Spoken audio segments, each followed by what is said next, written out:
వెళ్తే ఎస్ ఇది ప్రభుత్వ భూమి, ఈ ప్రభుత్వ భూమిని టిఎస్ఐఐసికి 75 కోట్ల ఎకరం చొప్పున ప్రభుత్వం ఇచ్చింది. ఇన్ టర్న్ టిఎస్ఐఐసి ఐఐసిఐసి బ్యాంక్ ద్వారా 10,000 కోట్లు ఈ ల్యాండ్ని బాండ్స్ రూపంలో తీసుకొచ్చింది.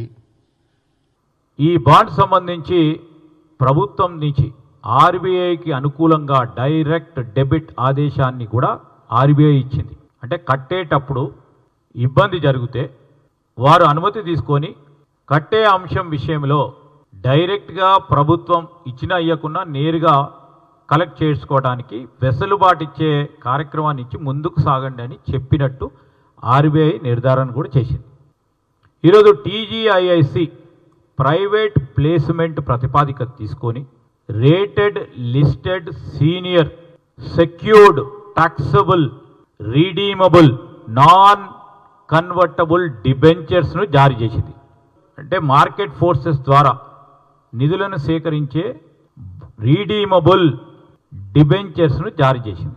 బాండ్స్ సంబంధించి 5 డిసెంబర్ 2024లో బాండ్స్ బిడ్డింగ్ జరిగింది. 9,995 కోట్లకు సంబంధించి